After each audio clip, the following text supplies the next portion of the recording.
Does anyone else look at these Pokemon and just think that they're dark types? I always think they're dark types. They aren't. They're mono-normal types. It blows my mind. Anyway, today I'm going to play the Purugly-line in Pokemon Platinum and see how it does in a solo run. These are the rules. Please look at them before you leave a comment about how I should use items in battle or something like that. Now, let's talk about this Pokemon. I'm going to be starting with Glameow, and the thing that blows my mind about this line is that it has a fast growth rate. I was expecting medium fast or slow. So this is a really nice surprise. While it doesn't level up extremely quickly in the early game, once I get to about level 30, it's going to be fast paced from there. For base stats, we're looking at a ridiculously fast pair of Pokemon that are mostly physical attackers. 49 HP, 55 attack, 42 defense, 85 speed, 42 special attack, and 37 special defense. For my ability, I had to choose between two, Own Tempo or Limber. I think Limber's better because paralysis is awful in solo challenges, but this ability will convert later on into thick fat. It's also kind of useful, but it's not the best solo challenge ability. Own Tempo prevents confusion. This is great if your Pokemon knows a move like Thrash, but if you look at Glameow's level up learn set, it doesn't get any of these. It starts with Fake Out and Scratch, which is a pretty good pair for the early game. Then it gets Growl, Hypnosis, one of my favorite moves, Feint Attack, Fury Swipes, Charm, Assist, Captivate, Slash, Sucker Punch, and finally Attract. I play a lot of Generation 3, and in those games a female Pokemon is pretty much always better. There are so many male trainers, and in Pokemon games the Pokemon tend to share the gender with their trainer. There are some exceptions to this like Jasmine's Steelix, but in this case I think having a male Pokemon would be slightly better, especially as a normal type. I'll talk about that a little bit more later into the video. Okay, so for TMs and HMs, I immediately get access to Return. Throughout the majority of the playthrough, this is going to be my go-to move. Outside of normal type moves, Glameow has some coverage. Quite a few dark moves, which hopefully now you understand why I think this thing is a dark type. It also gets Water Pulse, Iron Tail, Thunderbolt, Thunder, Dig, Shadow Ball, Shockwave, Aerial Ace, Shadow Claw, and U-Turn. As a normal type, my starting set with Fake Out is really great. I essentially get to attack twice in a row with a move with 60 effective power, which is really excellent. The early game trainers are no threat to Glameow. And as you can see here in the trainer school, I am battling all of them. This is very important because Rourke is going to be extremely difficult. Unlike prior to Generation 4, Feint Attack does not deal special damage, so I'm going to have to be attacking into his defensive rocks with a physical dark move, and that's once I reach level 17. I might even need to level up into the 20s to defeat the first gym. Before that, let's talk about the rival. Of course he's chosen Chimchar today, which is going to be super effective against my normal type. Luckily in the second battle here, it doesn't have any fighting type moves yet, and I'm pretty overleveled because I've been consistently battling all of the NPC trainers. Speaking of them, the first one on Route 203 confuses Glameow. Pretty frustrating when I didn't choose to go with Own Tempo. Although here I'm going to defend my choice. In Platinum version, there aren't very many enemies that consistently spam confusion tactics. It's just not a status condition that I'm scared of. Also, I'll take the time to mention my nickname. We recently adopted our third cat. It's been a few months now,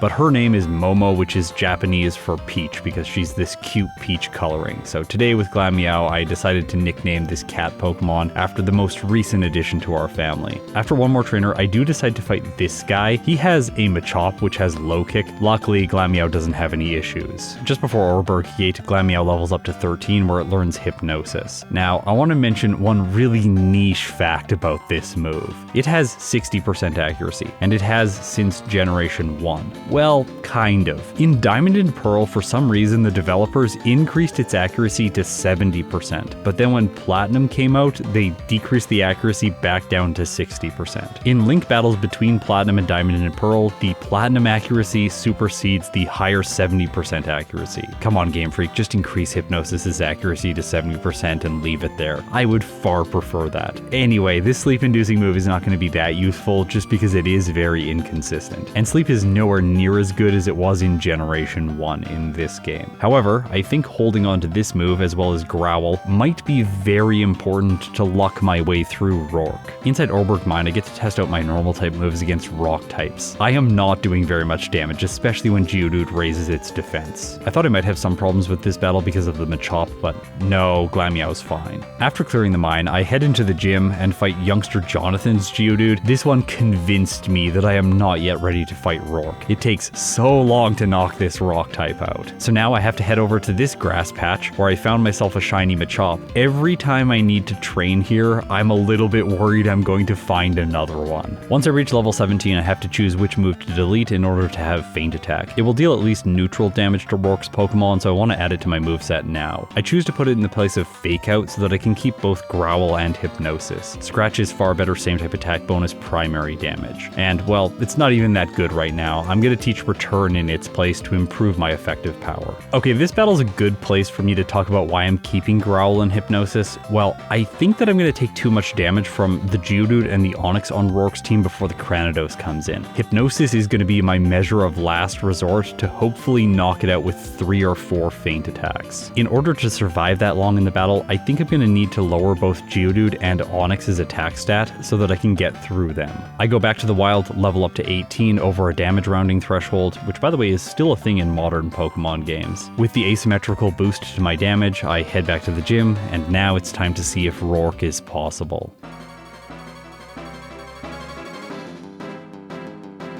Geodude is first. Of course, I'm going to use Growl on it to lower its attack right away. It chooses Stealth Rocks, which is pretty good, and then I start using Feint Attack, which looks like it's going to be a 3-hit. Although Rourke uses a potion first, but then I crit. These two things basically equalize each other out, and I knock the Geodude out on the next turn. Onix comes in. It's going to be choosing Rock Throw, but it has terrible attack, especially after I Growl it once. I get 2 lucky crits here, knocking out the Onix fairly quickly, and he did use his last potion. So I only have Cranidos to manage, and I have roughly half health remaining. It has a monstrous attack stat, so I decide to go for Growl, hoping that I'll take less damage and maybe survive 2 hits. However, then the luck reverses on me and Headbutt gets a critical hit. I tried again, but the Onix causes more issues this time because I'm not getting the 2 lucky critical hits. Because of that, I am left with only 2 hit points by the time the Cranidos comes out, but I did make it here, so I have a chance to use Hypnosis. It is successful, putting Cranidos to sleep. Then I use Feint Attack, which does under half damage. Cranidos wakes up, uses Pursuit, and Glameow faints for a second time. Things were not looking good. I return to the Cranidos with 8 hit points, so once again I have to use Hypnosis. This time it misses, so I take my 3rd loss. I tried adapting my strategy using more Growls on the Onix to arrive at the Cranidos with more health, but this still doesn't really work. I have 13 hit points by the time I reach his ace. This just isn't enough to survive. While it is definitely going to be possible to defeat Rourke at this level with luck, I didn't want to chance things. If I level up over the next damage rounding threshold at level 20, then I might 2-shot the Cranidos using Feint Attack, which is going to make all of this so much easier to pull off. I tried to use more Growls, hoping that I would arrive at the Cranidos with more health, but no, still only 12 hit points, and I am at a higher level. Hypnosis misses, and I take my 5th reset. By the way, I will just address the fact that I am resetting here. I do think the better play would be to blackout after taking the experience from the Geodude and the Onix. My internal monologue while playing this 6th battle was that I was going to blackout had I lost. However, in this case I arrive at the Cranidos with slightly more health, 17. I decided to just chance Feint Attack's damage and hope that I'll survive. I do exactly half. Pursuit hits Glameow, it survives with 9 hit points, and my follow-up Feint Attack knocks out Rourke's ace. I'm going to make a fairly major time skip now, into the Valley Windworks. Here, I want to mention just how frustrating it is that Glameow evolves into Purugly at level 38. I did not research this in advance, so around this point in the game, level 22, I was sort of expecting to get an evolution sometime soon, maybe level 25, 28, maybe level 30 in the worst case scenario, but I'm going to have to wait quite a while until evolution. So going up against Mars, I am stuck with Glameow going up against this illegal Purugly. I just barely don't one-shot the Zubat using Return, which is scary because it could have used Toxic and I don't have a Pecha Berry equipped. I went with the Oran Berry just so I have enough health to survive the attacks from Purugly. Luckily it goes for Bite, I knock it out, move on to the Purugly, Purugly, which uses Fake Out. I wish I could have kept that move, but I think having Growl and Hypnosis was the right choice for Rourke. My returns are able to 3-shot the Purugly. Even though it has a berry, it doesn't matter. I get an easy win here against Mars. With Rourke behind me, I am starting to skip trainers, especially those that have Rock-type Pokemon, which will take a long time to knock out. I'm not being completely austere about this though. I'm battling some to get a little bit of experience here and there. Also, one little neat trick to note here, inside the forest, I wait till my Repel runs out, then I battle some wild Pokemon and leave the battle right away. This is so Cheryl will heal my team before I go into the battle against the notorious Pachirisu. However, I have the perfect counter for it today, which is the ability Limber. It can't paralyze me, and that's really the only reason that solo Pokemon get resets here. While fighting mandatory trainers inside the forest, I level up to 25 and learn Charm in the place of Growl. It's an okay upgrade, but I don't foresee it being that useful. I take advantage of Cheryl's healing, fighting all of the trainers inside the forest before I proceed to the next gym. Because of the training I did, I level up to 28 here over the next damage rounding threshold before I face Gardenia. If you watch this fight closely, I am about to learn a ton of small details. Against Turtwig, I am not able to one-shot, so it sets up with Reflect. I knock it out on the next turn, moving on to the Cherim, but I'm not doing much damage with Return each turn here because of the screen. It uses Magical Leaf, which is doing an okay amount of damage. The thing that really starts to cause issues though is Leech Seed. It's draining my health. By the time I deal damage to Roserade, which is more than half, and it heals with a Citrus Berry and Leech Seed, I just barely don't have enough damage with Return to knock it out, so I take a close loss. The solution to this is fairly straightforward. I can use my favorite move, Hypnosis, to put the Turtwig to sleep. Then it's not going to use Reflect. Even if I missed and it did use Reflect, I could still just put it to sleep and then stall out the screen before moving on to the Cherim. I'm playing this way specifically so that I can avoid Leech Seed, if possible. I also get really lucky here because I get a crit knocking the Cherim out in one turn. So, time for Roserade. It can't heal with Leech Seed now, and as a result I have enough damage to 2-shot. With access to Cut, I can backtrack to the old chateau. There's a rare candy in here, but there are two more important items. The Dread Plate to increase the damage of Dark-type moves, which will be very useful for Fantina, who's next, as well as the TM for Substitute, which essentially makes her entire team of ghosts pathetic. While Hypnosis has served me well, it's time to give up that move for the better defensive option. Okay, if you watched in the background, you might want to tune in to this next battle against Commander Jupiter. She leads with a Zubat. I set up Substitute, and then I realized that I had forgotten to heal before this battle, so I only have 27 hit points left. Luckily, Zubat's Wing Attack does not break my sub. Return's able to do enough damage to one-shot, and then she sends in her Skuntank, which, by the way, this is going to be the Pokemon that gets a run next in Pokemon Platinum. I'm completing the next few runs with all of the Commander's aces, and intuitively, I'm doing the runs in the order that they show up in Pokemon Platinum. For the Skuntank, I decide to use Charm because I really need to survive multiple hits from Night Slash. The first one breaks my Substitute, then my Return does about a third. Night Slash takes me to 14 hit points. I use another Return which brings Skuntank to orange health, but it heals a lot with a Citrus Berry. It uses Night Slash one more time, which I will remind you has an increased critical hit ratio. However, it doesn't get one, and Glameow survives on 1 hit point. Okay, so unless I get a critical hit, I've lost this battle. And I can't believe it. I do get a critical hit knocking the Skuntank out. I did pick up Thief. It doesn't end up being useful in this run though. Inside Wayward Cave I grabbed the rare candy. Notably, both Glameow and Purugly can learn Dig, but they cannot learn Earthquake. So unfortunately I'm gonna have to skip that TM today. Okay, behold this hiker. He is a spinner. He is random, and I really want to dodge him. And unfortunately for me, I wait for a really long time for him to turn left, and eventually he still catches me. I was taking my time trying to dodge him specifically because he has an Onyx, and it takes Glameow forever to knock out, even with neutral feint attacks. This move is going to be fast for training though inside the next gym. I figured knocking out the ghosts here would be fairly efficient, but they end up doing a lot of damage with things like Pain Split and Aftermath. So I have to backtrack to the Pokemon Center more times than I would have liked to. Alright, now we're going to watch this small cat-like Pokemon make Fantina into a complete joke. Turn 1, set up Substitute. As a normal type, her Pokemon can't really attack me. The Dusclops, the Duskull is using Future Sight, an absolutely terrible move. It does try Will-O-Wisp, but of course Substitute blocks that. Feint Attack is able to one-shot the following Haunter, and Miss Magius is last. While it can break my sub using Psybeam, that's one turn too late because I'm doing more than half to it. So I've earned myself what is technically the 5th badge. It's always weird playing Pokemon Platinum and watching the badge case fill up in the top left. Anyway, it's my 3rd badge. With it, we need to talk about my moveset, because I can learn Shadow Claw, which is the prize TM for winning here. Ghost moves and normal type moves combo pretty well together. Normal is a fantastic type for neutral damage against pretty much every Pokemon except for Rock and Steel types. Return is a fantastic move to use against all types except Ghost, Steel, and Rock. Shadow Claw is neutral against Rock Pokemon and super effective against Ghost Pokemon, leaving Steel type is the only typing in the game that I don't have good damage against, at least right now. But it would be a little bit premature for me to teach this move right away because the rival is coming up, and for him I think I want to hold on to Charm. His Staravia is first and it uses Intimidate, which is going to slow down Glameow's progress throughout this battle. I set up my Substitute and then I knock out his lead. Next he sends in Monferno. This is why I want to have Charm. I can lower its attack so that Mach Punch is doing less damage per turn. This ends up being critical, because I'm brought to orange health anyway. I get a lucky crit on his following Buizel, but the Roselia does survive my attack with Return and use Mega Drain. Glameow just barely pulls through this battle with 15 hit points. Okay, so now let's deal with Steel types. This guy here, with his little hat, he has a Shieldon, which is a Rock Steel type, a Pokemon that I have terrible damage against. And before it,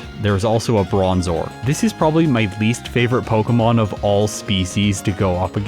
It just never seems like I have a move that can deal significant damage to it. I curse the fact that Game Freak decided to give this thing Levitate. At least today with Feint Attack I'm able to two-shot. The Shieldon on the other hand takes many turns to knock out. Charm is useful here, Substitute is useful here, and eventually through chip damage it faints. Time for the mandatory mention of Ace Trainer Dennis. His Gligar and Drifblim are always a bit scary in these challenges, particularly the Drifblim with Aftermath. Glameow doesn't have issues though. Inside Veilstone City I collect some vitamins and sell these right away for money. The reason is I want to go to the game corner, purchase myself 1000 coins, and then trade these for the Silk Scarf, which increases the damage of normal type moves by 20%. I really can't emphasize enough the fact that type enhancing held items are fantastic in Generation 4. By this point I had paused and looked up the level that Glameow evolved at. I was starting to think that this was a friendship evolution, which was why it was not occurring, but no, it's just around the corner at level 38, 1.5 levels from now. So before going to Malene's gym and taking on the fighting type specialist, I'm gonna go south of Veilstone City to do some additional training. Collector Brady has fantastic experience yields with his enormous team of 6 Pokemon. There is an issue here though.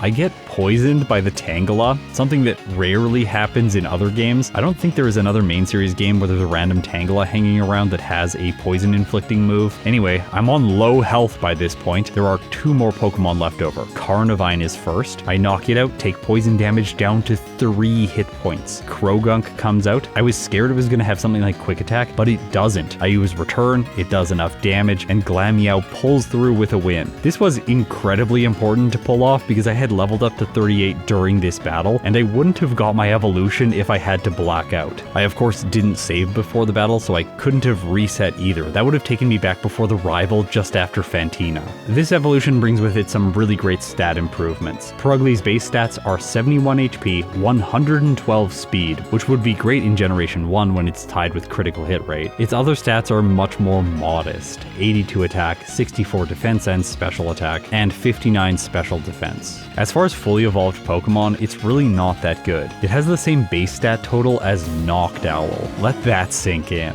It just doesn't seem right, especially after facing this thing in the Valley Windworks. I think the only reason it's incredibly intimidating during that fight is just because it's under-leveled and technically illegal. Okay, one more thing to do before I take on Maylene. South of the city, I can go into this little cave and grab this item ball, which is the TM4 Dig. I have very rarely used this in Pokemon Platinum. I actually think this is the first time I'm going to utilize it in one of these playthroughs. Most Pokemon get access to Earthquake earlier on, and that is of course the better ground type move. It's strange that the developers placed Dig later into the game when compared with Earthquake. But for Purugly, this is the only ground type option I have available. I put it in the place of Charm, and now I'm ready for Maylene.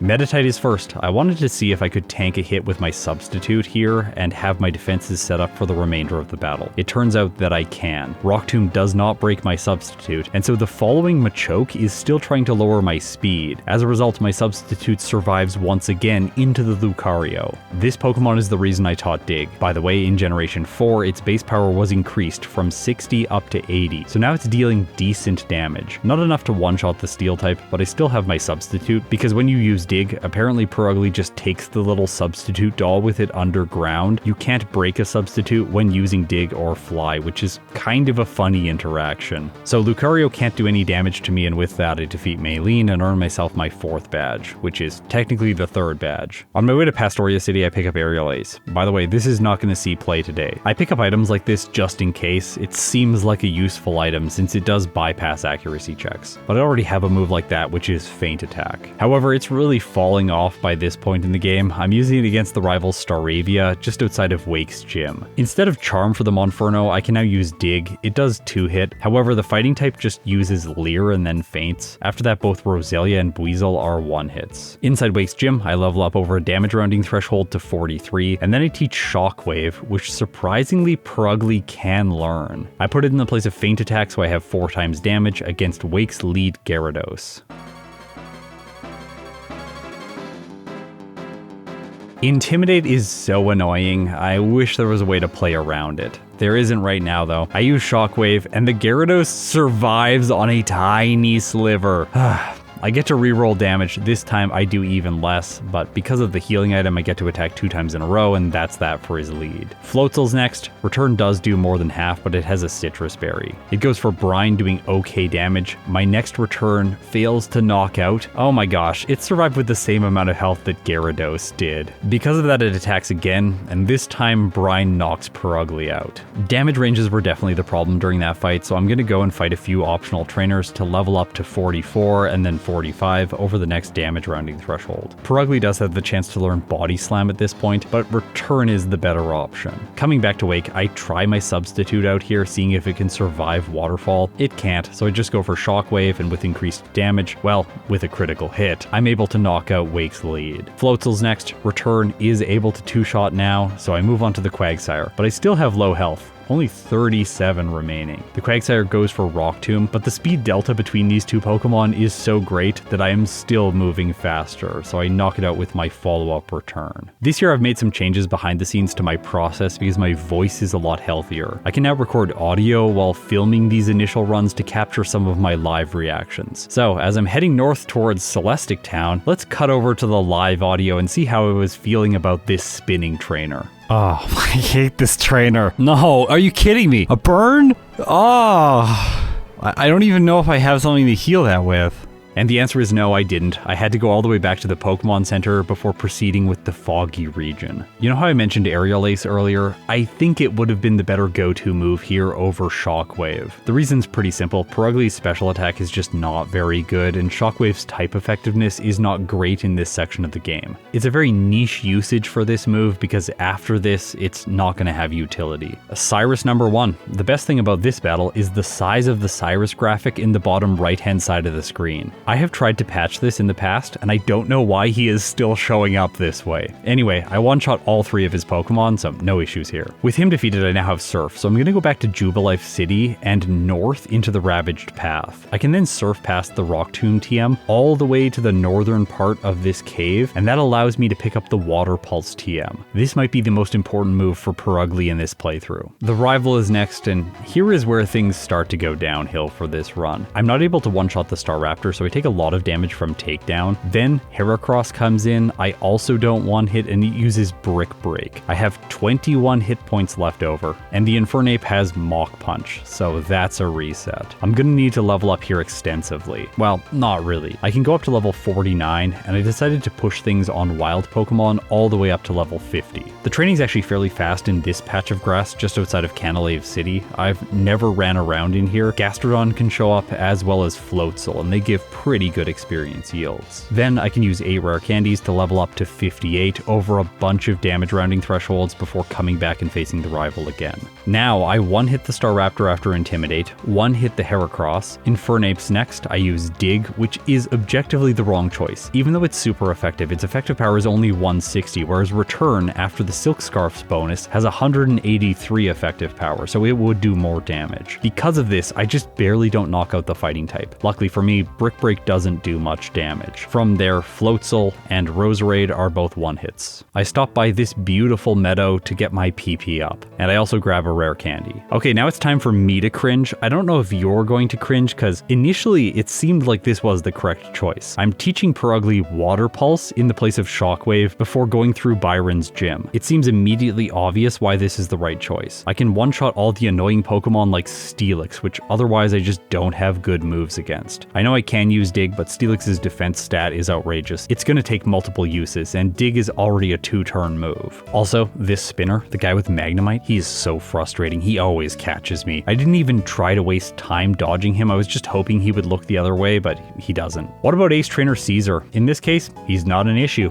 I even used Return and it 2-shots the Scissor. Ace Trainer Brianna is suitably annoying with her Bronzor, which I have to knock out using Return. It does do more damage when compared with Water Pulse. This is a moment where you don't want to be seduced by type effectiveness. And I need to note for future playthroughs that Bronzor has even defense and special defense. For example, the second one has 69 in both of these stats. Okay, let's move on to Byron. For the Magneton, Dig easily one-shots. Next is Steelix. Here I'm going to be using Water Pulse. It just barely doesn't have enough damage. He heals his Steel type, but then I knock it out over 2 more turns. Last is Bastiodon. I objectively make a mistake here using Water Pulse. Dig would be so much better because it's doing 4 times damage. Either way, it's an easy battle because Byron is always bad. And that is what I should have remembered before teaching Water Pulse. Anyway, I was unaware that this was a misplay because I am not going to feel the reverberations of this choice until much later. One small note here. There is a double battle that I have to face against 2 Galactic Grunts. This battle consists of 2 trainers that have independent teams, even though you can never face them independently. One of the teams consists of 3 Pokemon and the other one is a single Krogunk, which is visualized on the right hand side of the screen. If I targeted down the Krogunk, then my Purugly would be able to one-shot all of the other Pokemon without taking damage every turn, or the potential to get hit by Swagger. So I am objectively playing this fight incorrectly. And speaking of things being incorrect, look over here at Commander Mars's graphic. I thought I fixed this one too. She's covering up some of Purugly's moves. Anyways, my Purugly is much better than hers because it's 21 levels higher. Okay, this guy, Ace Trainer Dalton. He's gonna show up in a lot more videos this year, I think. While Purugly doesn't have issues against him, I have seen him be an absolute menace to other YouTubers. He has caused some problems for me in the past, but I expect that at some point he's gonna earn his due on this channel. I'll probably have to get custom art for him.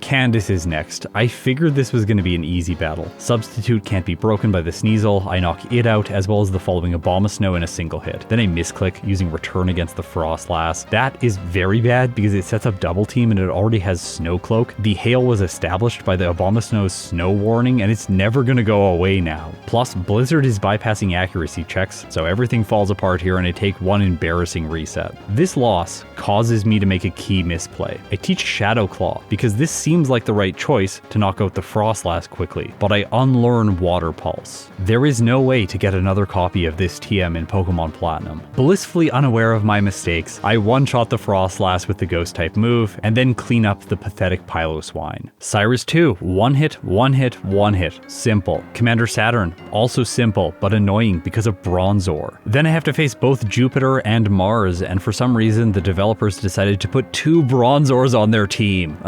This is is so frustrating. By the way, there's a little bit of a cheat that you can do in this fight. It's not really a cheat, but you can knock out the Munchlax, which Barry leads with. After that, he'll send in a much better Pokemon, in this case, Infernape. I personally don't think that this is a manipulation or cheating in my solo challenges because this is a multi-battle. None of my other Pokemon are participating in the battle, and it is strategic to knock out the Munchlax. This does materially impact the battle because Infernape is a much better partner. With them defeated and Barry pissed off at me, now let's take on Cyrus for the final time. This is typically in Pokemon Platinum one of the most difficult battles, if not the most difficult. I did not use more rare candies before it, so my Purugly is level 68. I set up Substitute on the Houndoom, blocking its Will-O-Wisp. From there, I one-shot, he sends in Gyarados, I block Intimidate, and knock it out in one hit, leaving my attack stat intact. Honchkrow is a one-hit, I'm gonna have to run this thing sometime this year. Weavile's next, I'm also gonna run it later this year. And finally, Crobat. I don't know if this one's gonna get a playthrough in Pokemon Platinum, but it might be fun. Also, another one-hit, so Cyrus was actually really easy. And that trend continues because Volcaner is the last gym leader. I never have good things to say about this guy. Only one of his Pokemon has static.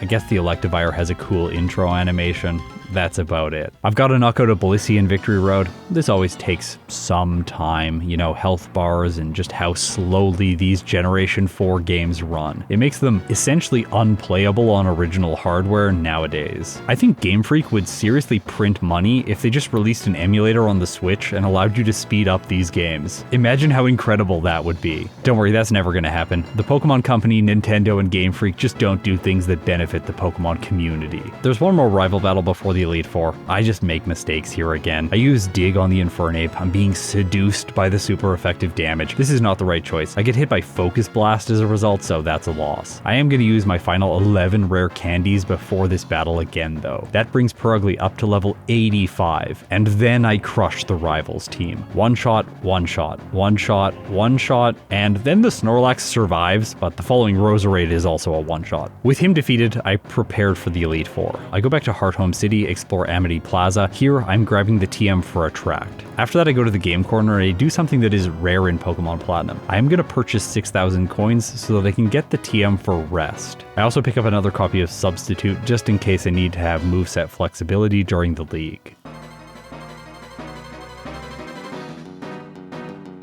Aaron is first. Set up Substitute, one-shot the Yanmega, the Heracross, the Vespiquen, then I two-shot the Scizor, well technically 3 because of a healing item, and move on to the Drapion, which is also a one-hit. Fairly straightforward. Yeah, things are going really well, right? Purugly has only 10 resets by this point in the game. And yeah, Bertha is next. She is terrifying and by far the best Elite Four member in Platinum. And I am going to pay for my former mistakes here. While I can one-hit the Whiscash, I cannot one-hit the Gliscor. That means it's able to break my Substitute over and over again, draining my health slowly. Or I just won't set up with Substitute, move on to the Hippowdon, which sets up Sandstream, chipping away at me every turn, and it's also able to survive hits, which is really annoying. Plus, it likes to use Yawn to put you to sleep. I fall apart and don't even make it to her final 2 Pokemon. And they are the ones that end up being the most scary, because they're both rock types. It seems like Dig should be super effective, why not just use that? Well, both of them have Earthquake, of course, she's a ground type specialist. It'll do double damage if I go underground for super effective damage. So I could use Shadow Claw, which is neutral, but it does less damage when compared with Resisted Return. I'm trying to utilize the Shell Bell here to gain back a little bit of health, but this item is really not that good for recovery. It's only useful in a pinch. I tried a 3rd time, and this is still not working. I'm not even going to try a 4th time with this current set. I need to think of something else strategically. Return Shadow Claw, Rest, and Substitute I think has potential, although this fight is going to take a really long time now. I need to stall the Golem out until it stops using Earthquake. It essentially has to run out of PP because she's choosing her moves based on which does the most damage. After this takes forever, it starts using Fire Punch and Thunder Punch, which are still dealing okay damage because they are physical in Generation 4, utilizing Golem's better attacking stat. The real issue here is that I'm running low on PP for Substitute, and then by the time I make it to the Rhyperior, it can knock me out before I wake up from rest. rest. So this is also not an option. I tried going with return, dig, rest, and substitute as an alternative. This way I can use super effective damage with dig, and then rest to recover my health, but still by the time I make it to the Rhyperior, I just don't have enough hit points to survive and get in 2 digs. So I'm gonna black out here. If I had kept Water Pulse,